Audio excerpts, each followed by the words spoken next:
The REF Video Games and Esports Association is updating the public perception of what it is to be in the military, to show people we are genuinely part of the future. A common complaint about video gaming is it's an isolating activity. Reading is perhaps a more isolating activity than playing esports. This is an activity that is here to stay. It's not going away. To set up 20 LAN rooms on stations around the Air Force. We're looking at how we spend wisely to make it 21 or 22. We have no idea what our membership's going to do. We've got estimates ranging from a total membership of 4.5, anything up to 9,000 players. Defence virtual simulation.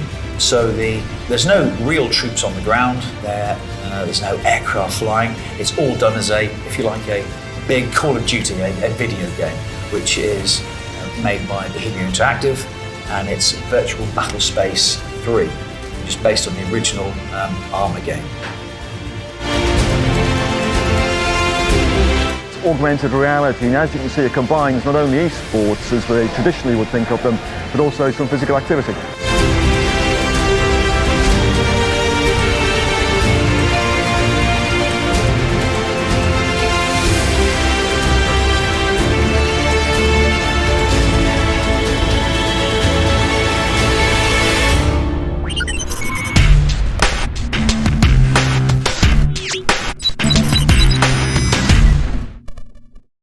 So, you're probably wondering, what is esports? Yeah, welcome to the Viking Army. You just gotta see how we do it when we playing live, when we on the stream. Super hype, this is for my gamers, yeah, we do it major. Esports, repping for my content creators, yeah. So dope and exciting, you ain't seen nothing like him. Say bro, you don't ever wanna go toe to toe with a Viking. Competition, you been warned. Vikings, you know what's up, really ain't no competition, so I think you should join us. Esports is short for electronic sports, meaning video games that can be played competitively, either as an individual or as part of a team. The idea of competitive video gaming has been around since video games first appeared. We had people playing games like Space Invaders, Pac-Man and Pong to beat the high scores in arcades and to go on to become local and even regional heroes. When PC gaming and the internet became popular, people were able to play against strangers and people who could be anywhere across the globe. This launched the era of international icons, teams and players that could lay their claim to be the best in the world. There are many games that are considered to be esports and which have huge international tournaments, big prizes and plenty of chances for people to compete. If you're a developer and you can find a way to make your game more multiplayer and competitive, this can future-proof a game and increase its longevity. League of Legends is a great example. The 2016 World Championships for League of Legends attracted over 43 million viewers online, and the prize pool was over $6 million. For the competitors, it can be a full-time job. They travel the world to compete and are sponsored by companies with endorsements that can support them financially between competitions. The latest estimate is that over 100 million people play League of Legends. Other popular esports games include Overwatch, Dota, Counter-Strike, PUBG and Fortnite, but this is a documentary about esports in the RAF. Let's find out more from Ken Pike, one of the organisers of the associations. Hi, my name's Ken.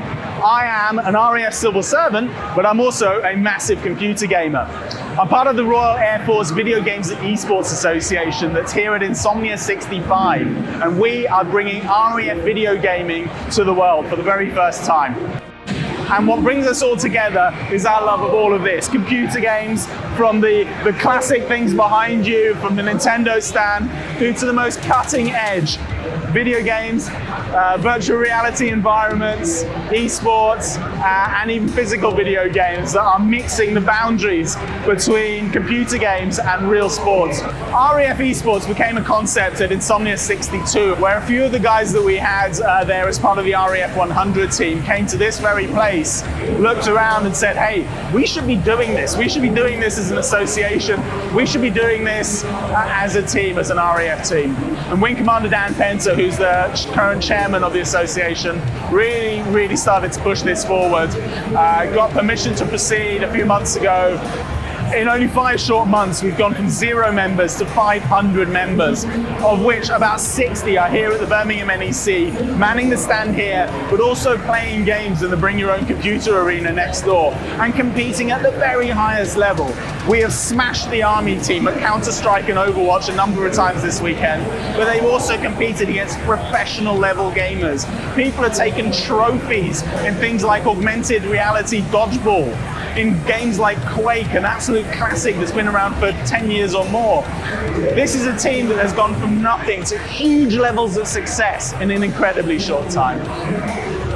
The RAF Esports Association has grown rapidly, but there's been some resistance regarding the impact that esports can have on the RAF, particularly on the health, mental and social well-being of RAF personnel. We spoke to Professor Robert Brookey, author of Hollywood Gamers, about the implications of esports in the military. A common complaint about video gaming is it's an isolating activity. That is not necessarily true in terms of some games, specifically massive multiplayer online video games where players cooperate in terms of gameplay. That type of cooperation is inherent within esports because players play as teams and they cooperate in terms of competition. But even in those cases in which they are playing individually, they are playing against someone else. So the games in terms of esports are inherently social rather than isolating. And in fact, to use an analogy, reading is perhaps a more isolating activity than playing esports. But we don't hear anyone really complaining about reading being isolating, except in terms of novels like Fahrenheit 451. Another complaint about video gaming is that it leads to inactivity, the typical couch potato who sits around playing video games all day. Now that may be true for somebody who doesn't have any self-discipline, that doesn't exercise. But in a military context, exercise is part of the daily routine. And so as long as somebody is involved in a military regime, the issue of being a couch potato becomes kind of a moot point. Now, in contrast to some of those complaints, I think there are some advantages to video gameplay, and particularly video gameplay in the context of esports. It really focuses on strong hand-eye coordination, and so it instills in players a skill set that becomes extremely important and probably would be very valuable within a military context. Now, another advantage of esports is the fact that it is team-oriented, and those teams have to become dependent upon each other for support. And it seems that that kind of dependence would also have very practical applications within the military. In other words, esports, played by military people, means those people are practicing that sense of dependence and that sense of support. And again, in the US, esports is not emerging, it's already here. There are teams that are formed in college universities and even in high schools here in the US. And several professional sports teams now are sponsoring esports teams. So this is an activity that is here to stay. It's not going away. So when we look to the future and we want to employ the best people for the RAF, yes, we need those people who are physically capable in a war-fighting environment. So what are the benefits of esports for the RAF? Well, I'm not going to suggest for a minute that this can replace sports, and no one thinks it does. But what it does do is allow people a further variety of hobbies and interests, on top of things from one end where you've got chess associations and model aircraft, through to sports associations like rugby, tennis, squash, rowing, through to esports, which is taking a whole blend of these different skills. And when you look at the skills that people are employing these days in the Air Force, we are involved in an ever-increasing world of cyber threats, of computing, of aircraft that employ the latest technology to keep them running and even to operate them.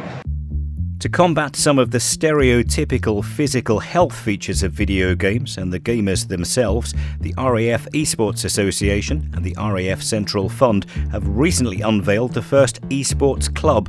In addition, they've installed an augmented reality game called Hado, which will be available to RAF bases across the UK. Hado is virtual reality dodgeball that has its own World Cup and is considered one of the world's first augmented reality sports. We went to RAF Odium to find out more. So we're here at RAF Odeum today to open the first esports club in the Royal Air Force. Now what you can see behind me is a game of Hado, which has been demonstrated today by the team. It's augmented reality, and as you can see, it combines not only esports as they traditionally would think of them, but also some physical activity. So first of all, we've got a large number of gamers here on the unit, but what we tend to find is they stay within their rooms in quite isolated conditions. What we wanted to do is provide them with a very social space where they could come out and, yes, game together, but also interact more socially on the unit. Go from there. I think it'll expand. There's huge appetite on station for this kind of activity. Of course, we now have our own station club, which will compete, and hopefully our members will go forward to the RAF sports teams and compete for the service in esports competitions globally. Here we are now. We've got an amazing club, an amazing facility, and the outreach and the potential that it's got is only imagination can stop it from reaching its potential, really, I suppose. We're at the Central Fund. We're really excited to see where this grows to. I don't know if you can see behind us, but this is an example of virtual reality providing an opportunity not just for sitting behind a screen, but actually getting involved and being active, which is exactly the kind of outcome we were hoping to achieve through founding this esports club at Odeum. We're really excited to see where it grows to. It's going to be really fun times ahead. Yeah. Some video games are based on military warfare and emulate battlefield scenarios. Games such as Call of Duty, Armour and Battlefield are just a few of the hundreds available. These games offer a wide range of realism, but wouldn't it be interesting if they could be made useful in real military organisations? Surprisingly, the RAF and other military around the world already use video game software to create simulations, which can be used to train personnel. We were invited to RAF Honington to find out more, and along the way, we made a few interesting discoveries. The main objective of the S-Cage is to train force element battle staffs and their commanders. So in essence, we have a large ops room simulator. However, the bit of equipment you see behind me is an offshoot of that, which is a small unit simulator for vehicle crews and forward air controllers, but is attached to the main S-Cage, so everything is all networked together. The technology we use is mainly simulation from Bohemia Interactive VBS3, or in the military we call it DVS, which is based on the original Armour game. So the more practice you get in here, I said that you're able to do things in a shorter space of time. So whereas a drill or something that you do out on the ground in real life may take several hours, and then you have to reset, which may take a period of time. Here you can reset it in minutes or seconds. So something that you may go to the training area to do, that you can do once or twice in a day, here you can do 7 or 8 times. And then when you go out the next day, you'll be able to do it well rather than going through the initial steps. So the initial steps can be done here, and then the real steps done out on the ground. DCCT is a dismounted close combat trainer. It is a synthetic weapon training facility.